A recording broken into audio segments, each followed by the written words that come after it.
Hey guys, thanks for coming. Welcome back to Three Guys Podcast. Today we would like to welcome our guest, Dario Imaz. Hi, Dario. Hey, how you doing, guys? Very good, very good. How are you? Not so bad. Excellent.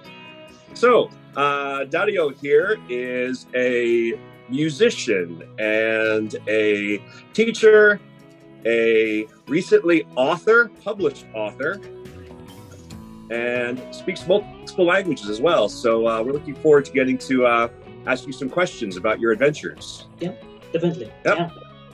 So if you'd like to start off, tell us about where you came from. And you live here with me in Japan, and you can tell us a little bit about your time here as well. Okay, yeah. So I was born in Argentina, in Buenos Aires. And I was interested always on the world and the different cultures and languages, and of course music was a big part of this because listening to rock bands especially, and I started to travel all around. And first I went to Europe, and then I went to the Middle East, and I studied different languages there. And then when I went back to Argentina, I continued my Japanese studies, and then I got a scholarship that brought me to Nara University. Mm-hmm. And this is the short version, of course. And I stayed for a year in the Nara University, and then of course it was 1 year scholarship from the government, from the Ministry of Education of Japan. Mm-hmm. So legally I had to go back to Argentina, but that's not what I did, So I traveled around a bit more in Asia because my goal was to stay here after all. So yeah, here I am after 12 years already. Cool. I have a question, Doris, if you don't mind. So maybe a lot of people might be familiar with Japanese big cities, but Nara is a much smaller place. Yeah. So how was it living in Nara for you? Yeah, so I think Nara is great for a student and for someone who is interested in the culture of Japan. One is because it was the ancient capital, and the other one is because it's a smaller city than Osaka and Tokyo. So you have more chances to get in contact with the locals, and usually they are more friendly, I think, to the foreigners. So actually I had a group of old women and men. They were interested in the Latin America and Spain. So I used to gather with them and make some like a meeting, coffee and meeting, and just exchange language. So it was great for me. We asked this to our last guest on the podcast, and that was, what are the biggest differences for you between being in Argentina and being in Japan? The difference, what do you mean? Just like the difference in living in two different living in different. Oh yeah, yes, it's a huge difference. It's like another world, in many sense. In the order, for example, the order of things, how everything is, the streets are so clean. The time, like if someone tells you let's be there at 9:00, it's 8:59. Everyone is there gathering, and Tom, he knows about this, and so many things. Yeah. Every time I'm late to meet Dario, I just say I'm on Argentinian time. Latin time, yes. But I think I changed. I think I changed in these years, comparing to what it's like, if someone invites you to a party, for example, in Argentina, and you go there, usually they say at 9:00, and then you go around 10 or 9:30. If you go at 9, probably they are still preparing things. You wouldn't go there 9 if they say 9. I don't know how it's in the States or in England or In the UK, Yeah, you're pretty much like the Japanese. In the States, John, I don't know if you can answer. What's it in the States? Like, if you say you're going to go to the party at 9 p.m., would people turn up at 9, or would it be much later than that? It's kind of a case by case basis. It's I think like on the coasts, if someone says, "Oh, we're having a party," it starts at 7. I'm not going to go at 7 because you don't want to be the first one there. Nobody wants to be the first one. Don't be the first one there. Yeah. And there's that whole idea of like fashionably late. that So that's because you don't want to be the first one. Yeah. I remember the most striking thing when I went to Buenos Aires was how like things actually start at like 11 to 12. I remember going dancing, and it started to kick off at midnight. And it was so just very different. Nightlife starts very late and goes all night and finish 6-7 a.m. I was watching a film about Las Vegas last night, and it always says like Las Vegas is the party crazy town. You can do things until late in the evening. But when we were there, apart from gambling, everything closes at 3 a.m. But if you go to South America, go to Eastern Asia, or even Asia, when they say things close late, it's literally like at 7 a.m. in the morning. As Darius said, it's a real place that never sleeps. Like New York is not the town that never doesn't sleep. It's basically the rest of the world, isn't it? I was going to ask Darius. Sorry, Darius, after you. Yeah, when you ask about a girl, for example, you ask her to have a breakfast. Yeah. So you stay until. Oh, that usually means something different in the UK. In America, that's a different meaning. Ask to have breakfast with you. That has certain implications. Yeah. So I have a follow-up question. No, Darius, you said you traveled to other places as well. Could you tell us some of the best places you've been to and some of the best memories that you have? Well, there are many, and I think it depends really if it's the landscape or if it's like the people or the how genuine is the place for us. So, for example, coming from South America, I think the Middle East or Southeast Asia is the more exotic. For me, it's more interesting. But I found beautiful landscapes and people in Croatia, for example, in Europe. In Croatia is one of my favorites. In Asia, I would say maybe Indonesia or the Philippines. Cambodia also has a lot of history and also beautiful beaches. People don't know that.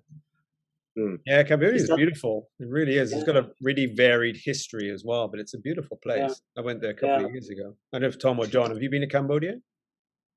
Never. You're the one that went to Cambodia, so I'd love to go. Yeah. I went to Malaysia once for some reason. Well, I lived in Malaysia for 5 years, actually. My wife is from Borneo. Oh, from Borneo. Malaysia part, yeah. So I know that place pretty well. But it's beautiful there. The beaches are amazing. The food is amazing. Here in Dubai, it's nice, but it's 42 degrees, so it's not the same. Just not the same. Yeah. But it's a dry heat. No, it's humid too. It's worse than Osaka. Is it really? Sometimes. Yeah, it's worse than Osaka sometimes. You wouldn't think. How's Dubai? How's preparing for the World Cup?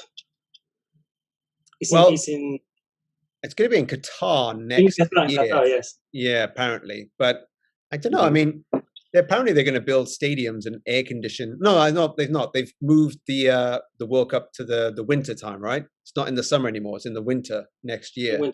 But they're still planning on air conditioning the stadiums. But I don't see why, though, because in the winter here, it's actually quite nice. It's around 15 degrees, 18 degrees in the summer. I mean, during the daytime. So I don't know what that is in American language.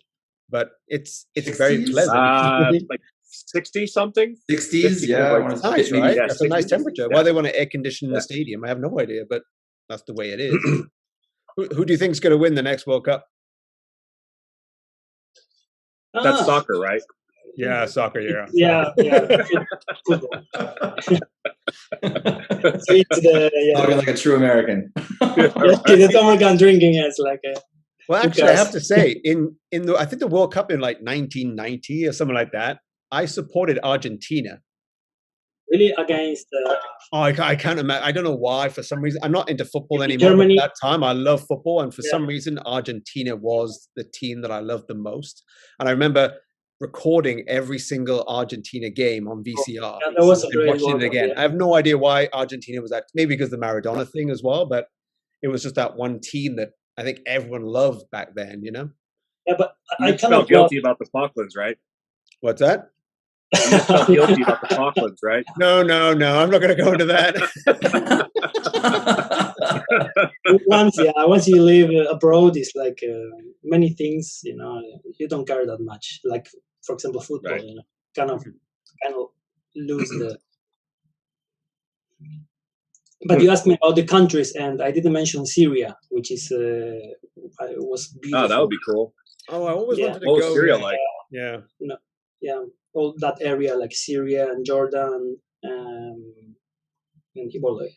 Egypt. Well, we went to Jordan, didn't we? Who went there? Did I go? Did you guys go too, or was it just me? You went with the different crew. Oh, yeah, did. I went to. Yeah, we went. We took a boat from Dahab, which is on the Sinai Peninsula. I think it is. Is that what it's called, the Sinai Peninsula? And then we took a boat into this very southern tip of Jordan, and then took a bus up into Petra. And it was beautiful. It was amazing. Yeah. Did the whole like Indiana Jones thing. It was spectacular. We were there for literally one day. Got up at 4 a.m. and came back the same day back into Egypt. But it's a beautiful place. It really is. They've got some amazing history there. It's just one of those. I think it's just one of those places that people don't go to enough or don't really know about, you know, to go and see it, because it's spectacular. It really is. Yeah. Good. Well, that moves us along nicely to what we'd like to ask you about next, Dario. You're a published author now, right? Congratulations. Yes. So your book is called Geoilusión, un viaje sin final. So Geoillusion, a journey without end. What was the inspiration for that? And Journey Without End, the name is the last name of the chapter. And well, actually, this book it's a compilation of about maybe 40 or 43 countries I traveled, and you know, many experiences especially with the people I encounter in these places, because it's not like the typical tourist guide or tourist guy. He goes to a place and, you know, take the pictures. And so I stayed with locals, and I stayed in houses, in families, you know, in Greece, in most of these countries. So I kind of experienced how they live and you know, what they eat, their customs, and a little bit talks about this, and of course a little bit of history and the places itself. But what influenced you to actually write the book in the first place? I mean, we've traveled a lot, but I never thought about writing a book about it. So what gave you the idea to just write the book? Me neither. So when I think I have maybe here, when I travel, usually when I travel, I keep my journal. Oh, it's a great idea. Something like this, and I write, you know, you can find like at the end of the day, you know, write stuff, you know. Oh, wow. And I kept all these journals, and actually I wrote 2 or 3 blogs with these stories and experiences. And and then I had the chance of publishing through another friend in Argentina who already published a few books. So that was the beginning of everything. So just the editing, and it took like a half year to edit all the information I had, because I thought it was like maybe 100 pages or maybe 150 pages. But then when I got all the information, all the things I wrote, it turned out like 370 or almost 400 pages. It's like, I couldn't believe it. A journal is a great idea, isn't it? I never thought about, I mean, how many things I've forgotten from my journal. Is there anything that Is there anything that you read in your journal that you'd forgot about? Yeah, so many. Actually, when I was editing for the book this last 6 months, I remember so many things, places, and the names of the places or the people I met that I completely forgot because since my first travel, it's maybe for 13 years. So it's 13, 14 years of traveling. So I highly recommend you for you guys. You like traveling. I wish I'd done that. I wish I'd done that. Yeah, I forget a lot of the place names that we've been to. Yeah, I tried to keep a journal on our around the world trip in 2008. I kept it, I think, for like the first 3 or 4 weeks. It's somewhere. I think it's in a box at my parents' house or something. I don't know, but yeah, it is interesting to kind of flip back. 'Cause there's, like there was a night we spent when we were on the Trans-Siberian. There was a night we spent in another like group of people's train car, just getting smashed on vodka with the Irish girls. yeah. So, but yeah, it's and I kind of forgotten about that for a few reasons, but yeah, the journals are awesome. I wish I had been better about that. But yeah, it's one thing I guess people don't do now because they have social media, so everything's kind of documented in posts and Instagram photos. But having a journal to write details, that's instant, right? Because it disappears for a few days or weeks and it's gone. Yeah. I've found something that I do now, since I've had Facebook for so many years. They remind you what happened, things in the past. I actually try and write things basically to myself in the future. Like, you were doing this on this day, this is how you felt about it. And like, I know I'm going to read that again in 10 years and have forgotten about it. So that's a nice idea. Yeah, I guess it's the lazy man's journal. Like you just sent that one to me about when we went to see Johnny Winter, and I was right, that's perfect. Man, that dude's dead now. Yeah, he is. So yeah, Dario, did you ever see Johnny Winter? No.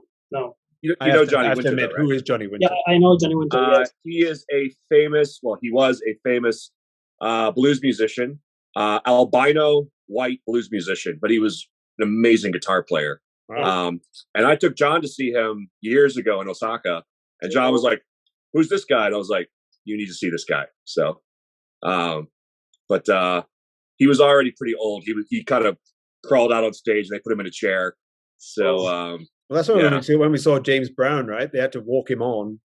That was also the same year that he died. Really? Yeah. Now we're talking about music. We should talk about Dario's music as well. Yeah. So you also made an album last year, right? It was exactly 1 year after the album. Oh wow! So yeah, what was it? 8 original songs that are all instrumental that you mixed and mastered yourself, right? Yeah, everything here in this space. Yeah. Wow. With this guitar. Yeah. So tell us a bit about what that was like, making a whole album. Yeah.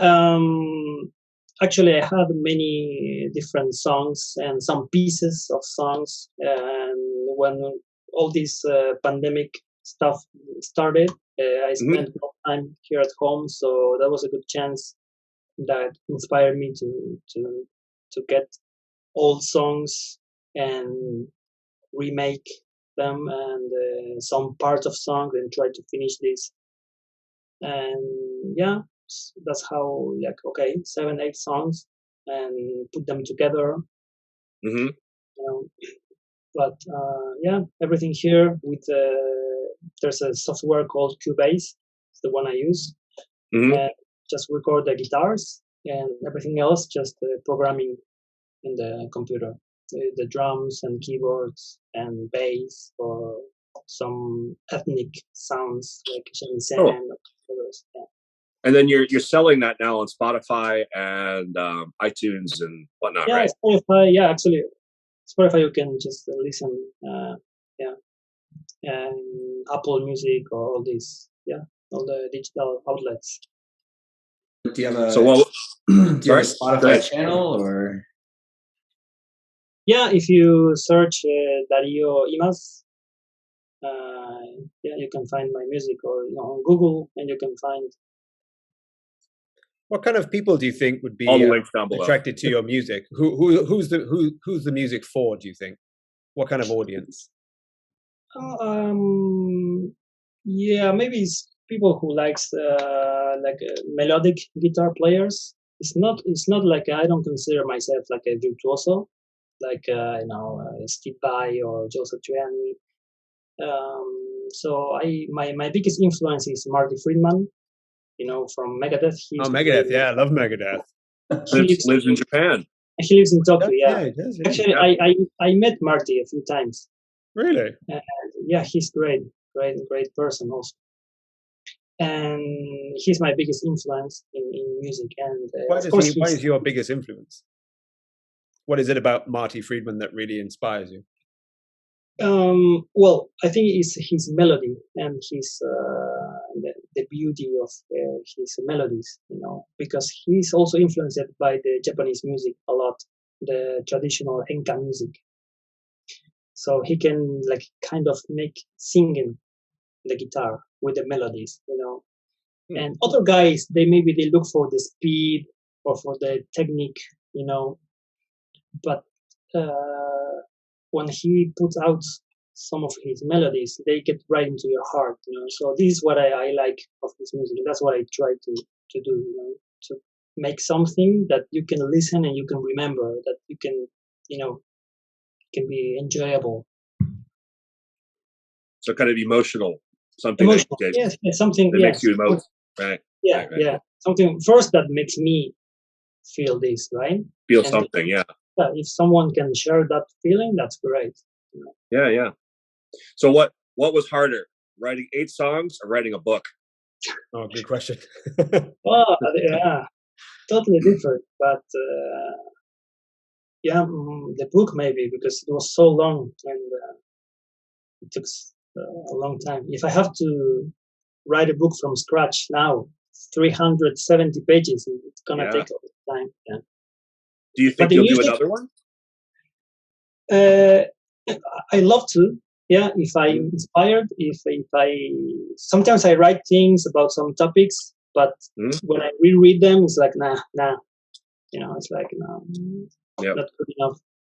So inspiration is very important. Same with music. Sometimes I sit here, take my guitar, and say, okay, I'm gonna write a song, but nothing comes. Yeah. So it's like right. Good.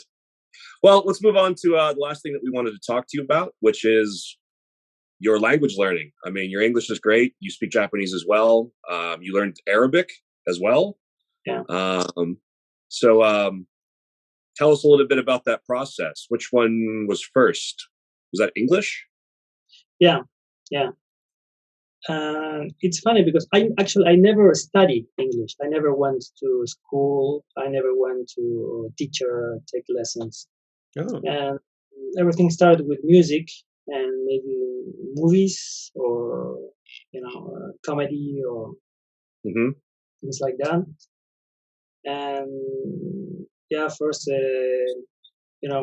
listening Metallica or Guns N' Roses, and I want to know what these guys are saying because I love their music. So just sure. At that moment, we didn't have the internet or YouTube, so I got the CDs, and they get that booklet where you have all the lyrics. With a dictionary, like a real, physical. Dictionary, just looking the words and listening. Old school. Do you remember the first kind of phrases or sentences that you remember that you learned from those songs? From those, there has to be some expression from Guns N' Roses or Welcome to the Jungle. Welcome to the Jungle. Yeah. Away your master. When did you really start to feel confident being able to use English? When I traveled, because we went with my brother. I was 16 and my brother was 18, and we went to Germany. We have relatives in Germany, in the south part, and my cousins, they can speak Spanish, but all their family and friends. They don't, so the only way was communicating in English. Right. So that's when everything started, and so yeah, with their friends, we became good friends with one guy. Then he came our home stay. So he did some homestay in Buenos Aires. So also it was like 3 weeks or 1 month where we had the time, to practice every day. Mm-hmm. So whenever we had the chance with my brother, we tried to host travelers, people coming from another country, so we could also learn the language. So this was great. I think this helped a lot at the beginning. I mean, it's not only you travel, but you can also host people. Mm-hmm. Yeah, just on the field. I don't know what you say in English. On the field, just like as you go, kind of thing. Like as you go. Yeah. And pick it up on the job, right? Yeah. Right. As you go, isn't it? Yeah. Right. It was like that. To be honest, it was kind of effortless. I didn't just set on grammar, because I'm not so good with grammar, because I never studied the English grammar. I just get on listening, and okay, so this is how you say it. And reading, this is how you're writing. Are there any similarities between speaking Spanish and speaking English? Like, we talked to our last guest from France, and she said there were some similarities there with French. How about with Spanish? Yeah, there are many, especially the vocabulary. I think that's quite easy for us comparing to, let's say, Japanese or other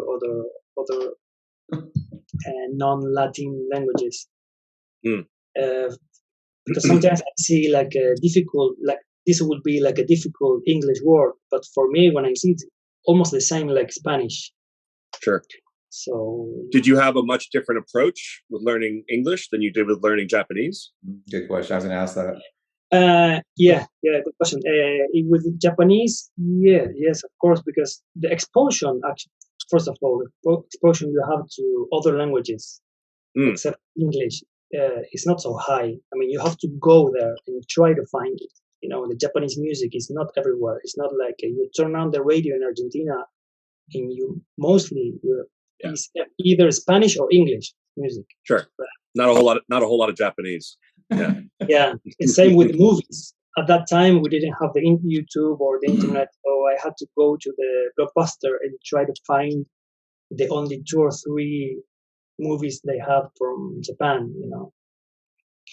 So it was hard to find the material, to find the people to practice with, and the vocabulary is so different that I really needed to sit and study, and the grammar also is totally different. So Japanese was a lot more work for you than English. A lot more work, yes, yeah. Right. So as someone who has kind of been able to master so many different languages, what advice would you give to someone learning a new language, whether it be English or something else? What would your tips be for that person? Try to make your world, even if you are not living, let's say, in the States or Canada or UK, try to make your world as if you were living there. What I mean is, like, listen to the radio. Let's say English. You want to learn English, listen to the radio in English. Watch movies or TV only in English. I mean, you don't need to listen to your native language because you already know it, or watching movies in your language, right? Or reading the news. For example, I have my phone, the setting is in French, for example. And the Facebook, you can set the language also. All the things you have around. These days, I think is much, much easier to get involved in the language. So that's what I would say. Just get involved and try to make your world with friends also from that country that you want to learn the language. Any other language you want to learn in the future? I will try to improve the ones I already started. Like, yeah, and Arabic I lost a lot because in these past 12 years I'm in Japan. I was just focused on the Japanese. Sure. And yeah, I want to practice more the Arabic and the other ones. Yeah. Great. All right. Well, John, Simon, any final questions before we probably wrap this up? No, but I think just thank you very much for talking to us today, Darius. It was really interesting hearing from you and all your life experience. And if you have the book in English, I would love to read it because my Spanish is non-existent, unfortunately. Any plan to translate it into English? At the moment, no, but who knows? Maybe, yeah. Why not? Yeah. Maybe if I write a shorter one. Mm-hmm. Or maybe like an audio book would be good as well. That would be really audiobook, interesting. Yes, good idea. Yeah. John? Definitely. Yeah, thanks so much for coming. Your idea about kind of, making your world about like that language that you're learning is a really interesting insight. And I think I've personally tried to take that a little bit because I used to speak Japanese and I've been in San Francisco and North Carolina and I'm starting to forget things. So I'm trying to, that's a really interesting insight for me personally. And I hope some of our viewers will also take that to heart. It's kind of similar to what Melanie said, our last guest, she was like, make it your passion. Yeah. Thing. So we're kind of, we've only done 2 of these, but we're starting to kind of see that same pattern, that theme. Yeah. that same thing. Yeah. So, but yeah, man, thank you for coming. It's been awesome talking to you. Really would like to read your book if you have an English version. And I'll be checking out your music too, definitely it's on Spotify, yeah? Yeah, Spotify, yeah. Sweet. Okay, definitely. Yeah, I'll check it out right now. Yeah, great. Thanks, guys. Yeah, so Dario, thank you very much again for joining us. Thank you for inviting me. Yeah, my pleasure. Yeah. And to everybody else out there, if you're interested in what Dario's doing, all the links are down below. So you can check out his book if you speak Spanish or are feeling up to the task. And his music is down there as well. And we are going to finish out this podcast with one of his songs, which Simon should be starting right about now.